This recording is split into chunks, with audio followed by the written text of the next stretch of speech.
बिसोरा बांसिन क्ररफुथि जादों ससियेल मिडियानिफ्राय नोंगौ रायजो राजाफोर बेखौ खुनु नों बेलेग नोजोरजों नायनानै खुनु लाब गैया नोंथांनोबो नांगौ रां बयनोबो नांगौ रां use your brain earn money from YouTube and social media anything जे फंबाया बेखौ मानिदों गनायदों जानांगौ जे हाग्रामा महिलारि मानगोनां बिथाङा मोननै समस्ति गेलेदों नाथाय बिथांमोननि गेजेराव सानैबो मोननै गेलेनायावहाय सोर सासे मोनबेसे देरहादों ना गभर्नमेन्टनि थाखाय इउज खालामो बे नोंनि सायावसो साननाय नङा होमबा मादैमोननि मोनसे भिडिअ बानायनाय नुदों एनिथिं एमजेनाव बेनि फिननायखौ नोंथांमोना एसे नागिर हाथियार मानि थाखाय लादोंमोन हाग्रामा महिलारि बिथाङा खुलुमबाय जोंनि बिएमसि चेनेल नायगिरि मानगोनां जोंनि बर' हारिनि आदै मादै आदा बुजाय फंबाय बिनानाव लोगोसे बर' हारिनि आंगो लोगोफोर आसा खालामो नोंथांमोना मोजां दं बयबो फिन खेबसेबाव नोंथांमोनखौ बरायनाय थाबाय हेपि काति गासा सोरबा बुङो काति गासा सोरबा बुङो कार्तिक बिहु सोरबा बुङो कार्तिक बिहु फोरबो स' नोंथांमोनखौ विश खालामनाय थाबाय दिनैनि दिनाव आरो बियो माइ गोरलै ओंखारनाय समाव खालामनाय जायो दे रायजो राजाफोर आं मोनथिनायाव आरोना थालिर गांखंजों बेखौहाय जोंनि बर'फ्रा जंफा औवा खालामनानै दुब्लि बारियाव थांनानै गायनानै न'आवबो आरो बेनि गेजेराव दुब्लि बारियावबो बेखौ खालामनाय जायो मानगोनां रायजो राजाफोर नोंथांमोननि थाखाय मोनसे कुइसन सोंथिया जाहैबाय मानगोनां प्रमद बर' सारा मोननै समस्ति गेलेदोंमोन थांनाय 2020 मायथाइनि एमसिएलए इलेक्सनाव हाग्रामा महिलारियाबो मोननै समस्ति गेलेदोंमोन थांनाय 2020 मायथाइयावहाय मा होनदों इलेक्सनाव 2020 मायथाइनियाव दा कुइसना जाहैबाय 2020 मायथाइयाव मानगोनां प्रमद बर' सारा मोननै समस्ति गेलेदों हाग्रामा महिलारि मानगोनां बिथाङा मोननै समस्ति गेलेदों नाथाय बिथांमोननि गेजेराव सानैबो मोननै गेलेनायावहाय सोर सासे मोनबेसे देरहादों बेखौ नोंथांमोनहा आंनो कमेन्ट सेक्सनावहाय कमेन्ट खालामना फोरमायनो हागोन सोर सासेखौ रायजो राजाफ्रा मोजां मोनसिनानै मोननै समस्ति देरहाहोदों ना सानैखौबो देरहाहोदों ना सोरबा सासे मोनसेल' देरहादों बा सोरबा सासेया मोननै देरहादों स' नोंथांमोननि आखायाव नोंथांमोना जुदि बेखौ मिथियोब्ला जेनेरेल नलेज हिसाबै नोंथांमोननि सिगाङावहाय आं बे कुइसनखौ दोनना होनाय जाबाय आरो नोंथांमोना बेखौ कमेन्टआव खोन्थानो हागोन जे सोर सासेखौ रायजो राजाफ्रा सासे गोदान गागि दैदेनगिरि हिसाबै मा होनदों एक्सेप्ट खालामदोंमोन बेनिफ्राय बारनोसै जोङो नेक्स्टआवहाय मानगोनां जोंनि बर' हारिनि रायजो राजा नोंथांमोन इउर प्रफाइल इज रिक्स होननानै माखासे मा होनदों हेकार्सफ्रा नोंथांनि पेजखौ शेयार खालामना होगोन नाथाय बिथांनि प्रफाइल नामानो बेबायदिखा इउर प्रफाइल इज रिक्स बेनि उनाव नोंथाङा मा सानगोन नोंनि प्रफाइला रिक्सआव दंमारो होननानै थांनानै बेखौ क्लिक खालामना नायबा नों लिंक मोनगोन बै लिंकखौ क्लिक खालामफ्लांगोन नोङो बै लिंकखौ क्लिक खालामनाय लोगो लोगोनो थामाम नोंनि गासैबो एक्सेसआ बेनाव थांजोबगोन जेराव हमना ला गेमस्रि दैमारि बिथांनि फेसबुक पेजआबो 3 लाख बेसेबांबा गोजौआव दंमोन बेबो बिथांनिया एक्सेसआ दिनैसिमबो दासिमबो मोनाखै मानगोनां प्रमद बर' सारनि प्रफाइलखौबो बेबायदिनो मा होनदों बेखौ कन्ट्रल लानो थाखाय शेयार खालामदोंमोन नाथाय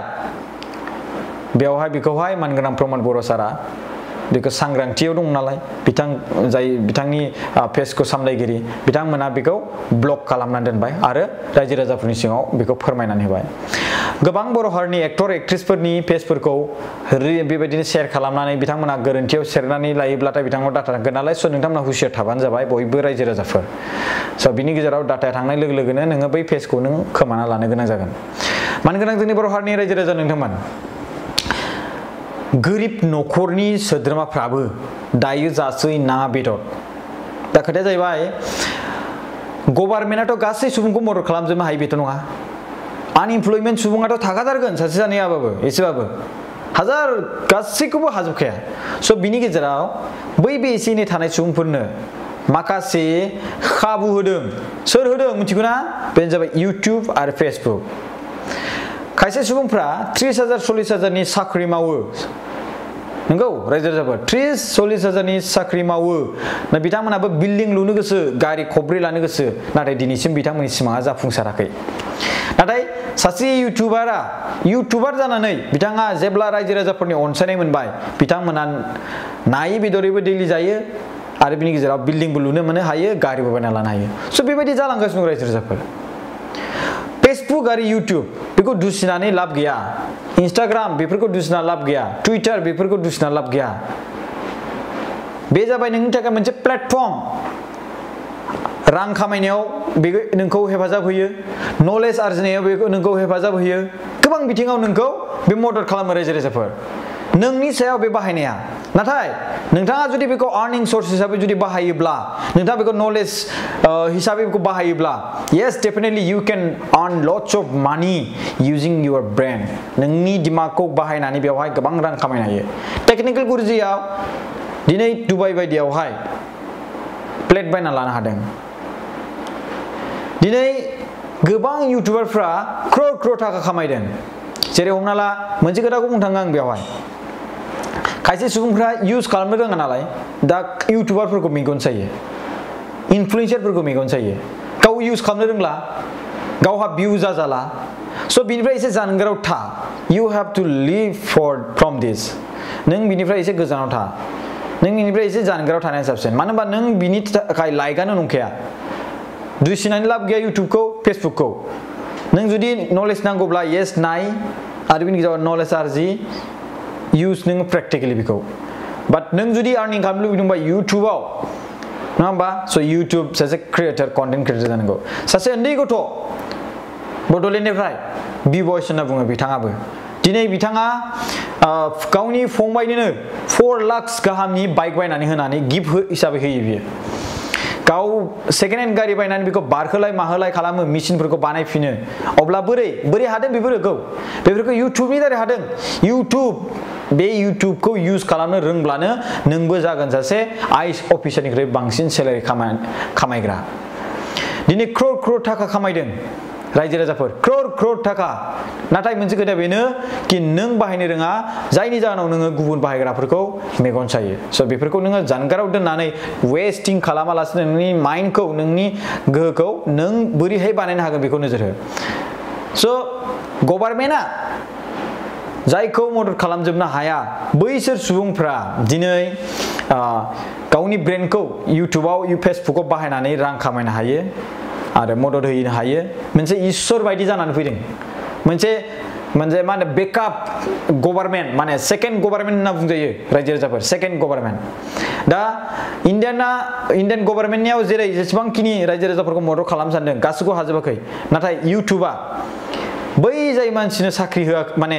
गभार्नमेन्टआ साख्रि मोना माने होनायावहाय मोनजोबासै साख्रिखौ नाथाय इउटिउबा बैसोर सुबुंनो मोनसे आंखौ इउज खालाम नोंनि नलेजखौ बाहाय आंनियाव आरो आं नोंनो सेलारि सिस्टेम नोंनो आर्न खालामनो हानाय मोनसे रां होगोन नों खालि नोंनाव जुदि टेलेन्ट दङब्ला नों जुदि नोंहा रोंगौथि दङब्ला येस इउज मी एन्ड आर्न मानि बे मोनसे इउटिउबा प्लेटफर्म होदों आरो बेखौहाय दिनै गोबां सुबुंफ्रा बाहायदों गोबां सुबुंफ्रा खामानि मावनानै बेखौ आर्निं खालामनो हादों नोंगौ इउटिउब एन्ड फेसबुकआवबो टुइटारावबो मोनसे पलिटिक्स जानो हागौ नाथाय बे गिदिर गोलावफोरनि थाखाय जेरै हमना ला नेशनेल लेभेलनि politics Rahul Gandhi prime minister Narendra Modi बिथांमोननि गेजेराव जानो हागौ जे बिथांमोननि भिडिअखौ भिउज बारा खालामलायनाय मालायनाय बेफोराव रांखावरिनि लेनदेन जालायनानै बिथिंनि भिउसफोरखौ बारायनो हागौ नाथाय नों बायदि गोरिब थाखोनि मिडल क्लासनि न'खरनि बा गोरिब फेमिलिनिफ्राय फैनाय सुबुंफोरखौ जेबो बिथांमोना नस्थ' खालामा बिथांमोना सापर्टसो होयो खालि नोंथाङा बेयाव मोनसेल' बाथ्राखौ बानायनांगोन नोंनि भिडिअ इउनिक जानांगोन नायजाथाव जानांगोन मानसिफ्रा 4 मिनिट्स जुदि नों भिडिअ होदोंब्ला 4 मिनिटआव 4 मिनिट्स नायनाय 4 मिनिट्सआव 3 मिनिट्सबाबो नायनाय 2.5 मिनिट्सबाबो नायनाय बेबायदि जानांगोन अब्ला इउटिउबा सानगोन बेयाव माबा मोनसे दं बेनिखायनो बे भिडिअआ नायजादों अब्ला बेखौ रेकमेन्ड खालामथावना स' बेबायदिनो गोबां थाखा खामायनो हायो इउटिउबाव रायजो राजाफोर स' नोंथाङा गावनि टाइमखौ वेस्ट खालामनाङा गभार्नमेन्ट जाय सुबुंफोरखौ मदद खालामजोबनो हायाखै फेसबुक टुइटार इन्स्टाग्राम इउटिउब बेफोर गासिबो मदद खालामदों माखासे सुबुंफोरखौ बेकार थानायफोरखौ गोबां सिख्लाफोरनि लाइफखौ चेन्ज खालामना होदों फेसबुक इउटिउब ससियेल मिडियाफ्राव नाथाय बै सिख्लाफोरखौ मेगन सानानै खुनु लाब गैया जायहा बांसिन भाइरेल जादों बिसोरहा बांसिन क्ररफुटि जादों ससियेल मिडियानिफ्राय नोंगौ रायजो राजाफोर बेखौ खुनु नों बेलेग नोजोरजों नायनानै खुनु लाब गैया नोंथांनोबो नांगौ रां बैनोबो नांगौ रां use your brain earn money from YouTube and social media don't blame to others नों जुदि भिउ मोनाखैब्ला टेक्निकेलि नों बाहाय माइन्डखौ ब्रेनखौ नङा होमबा स' बेबायदि आरोना स' थेंक इउ स' माच भिडिअखौ नायनायनि थाखाय रायजो राजाफोर दानियाबा माखासे जोबथायाव आं मोनसे बाथ्रा बुंनो सानदों 2003 मायथाइनि 10 फेब्रुवारियाव हाग्रामा महिलारि बिथाङा बिनि सिगां एकर्ड खालामनायनि सिगां बिटिसि एकर्ड खालामनायनि सिगां हाथियार लादोंमोन मानो बिनि फिननायखौ नोंथांमोना एसे नागिर हाथियार मानि थाखाय लादोंमोन हाग्रामा महिलारि बिथाङा बर' हारिनि जाथिखौ नायनो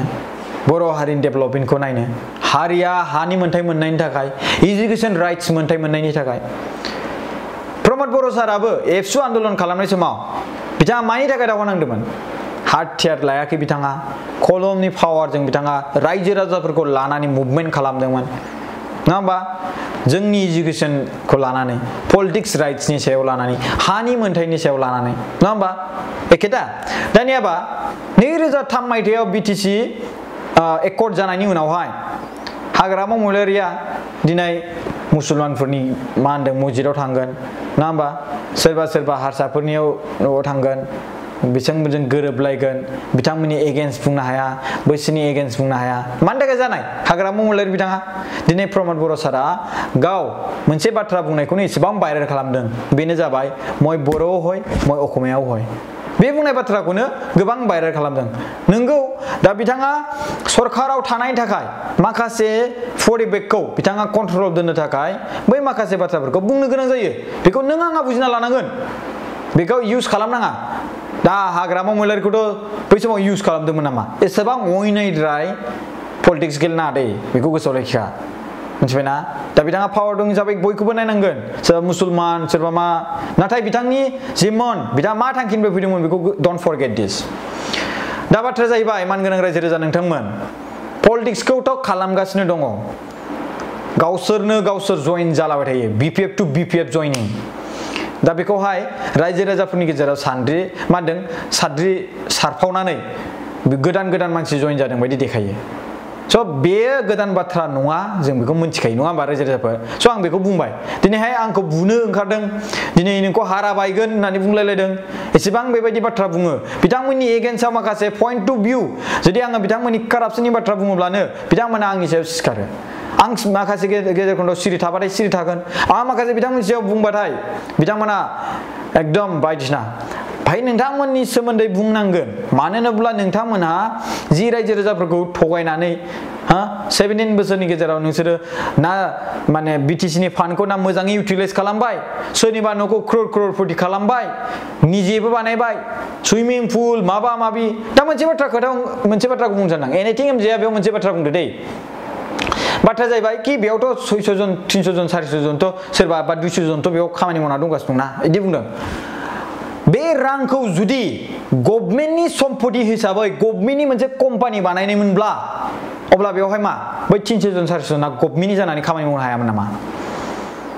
बे सुइमिं पुलखौ जुदि गभर्नमेन्टनि नामाव बानायोमोनब्ला आरो गभर्नमेन्टआव हाबनाय टिकेट हिसाबै बेखौ प्राइभेटआव जुदि टेन्डार होलायनानै हायोबा जेरै नोंथांमोना पिकनिक स्पट बायदिसिना सरलपारा ओरैबायदि बायदियाव थांनानै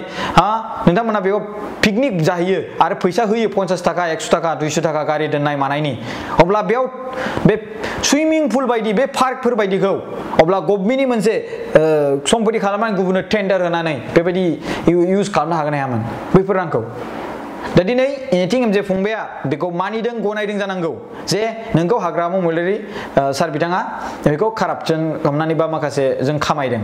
दा बिथाङा बिनिखायनोथ' बेखौ बुंदोंना बिथाङा खामायाखैथ' होनाखै बिथाङा बुंदों कि नाथाय जियानो हक बैयावथ' 200 जन 300 जन मानसिथ' दं बेबायदि बाथ्रा बुंदों मिन्स एनिथिं एमजेआबो एसे बेयावहाय माखासे बाथ्राखौ गनायदों जानांगौ नाथाय बिथाङा बै मानसिया खामानि मावनाय बिनियाव साइडआवल' बिथाङा सानबाय नाथाय आंनि साननाया मा बेखौ जुदि गभर्नमेन्टनि सम्पति बानायमोनब्ला गभर्नमेन्टआ जुदि बेखौहाय इउटिलाइज खालामोबा जेरै हमना ला पिकनिक स्पटफ्राव टेन्डार खालामनाय बा मा ओरैबायदियाव टेन्डार खालामोबा अब्ला बेवहाय जुदि टेन्डार मोनसे खालामना होयोमोनब्ला अब्ला बिनिफ्राय बै टेन्डार खालामग्रायाबोथ' रां मोनजाबाय आरो बेवहाय 100 जन 200 जन 300 जन सुबुंफोरखौ जों फिनो हाबाय गभर्नमेन्ट हिसाबै अब्ला दा खोथाया जाहैबाय नों बै फैसाखौ माजों इउज खालामो नों गावनि थाखाय इउज खालामो ना गभर्नमेन्टनि थाखाय इउज खालामो बे नोंनि सायावसो साननाय नङा होमबा मादैमोननि मोनसे भिडिअ बानायनाय नुदों एनिथिं एमजेनाव बै मादैमोना बुंदों होख्राव होख्राव जों मोनजायाखै जों जेबो मोनाखै मायाखै गोबां बायदिसिना बुंदों प्राइमारि लेभेलनि बाथ्रा मोनथिगौ ब्लक लेभेलनि बाथ्रा मोनथिगौ दावराय देख्रेमनि सोमोन्दै मोनथिगौ लिडार गिदिर गिदिर सोमोन्दै मोनथिगौ बुंजोबनो रोंगौ इसेबां नलेज मोनथिगौ अब्ला बिथाङा किजान बिपिएफनि सासे गागि दैदेनगिरिबो जानो हागौ सिगाङाव दा नङाबाबो नङा होमबा ब्लार खालामदों महरखौ आं मोनसे बाथ्रा रिक्वेस्ट खालामो आं थांनो लुबैदों नोंथांनि न'आव नाम्बारखौ मोनोब्ला मोजां जागौमोन बबे गामिनि आं मिथिया 17 बोसोरनि गेजेराव नोंथाङा मा मा मोनखो आं बेखौ नायनो लुबैदों नोंथांनि न'खरा खमावबो बिराद जोंखोल माखोल जानांगौ आं खोनानाय मथेब्ला न' लुदों होननानै नोंथांमोना भिडिअनि गेजेरजों बुंदों अब्ला दासो नोंथांमोना न' मोनदों 17 बोसोरनि गेजेराव अब्ला बेखौबो नोंथांमोना बुंबाय प्रमद बर' सारनि नामसो बानायदों जुदि प्रमद बर' सारा बेखौ ब्लक खालामना दोननायमोनब्ला मोनगौमोन नोङो प्रमद बर' सारा बेखौ ब्लक खालामना दोनबा मोनगौमोन जानो मोननाय नङामोन जोंनि मानगोनां प्रमद बर' सारा हाग्रामा महिलारि मोनबायदि जे बेजों लामा बानायनाय बेजों थाबायनो मोना बेजों लाबोनाय जोंनि समनि लाबोनाय बेबायदि बुंग्रा नङा प्रमद बर' सारा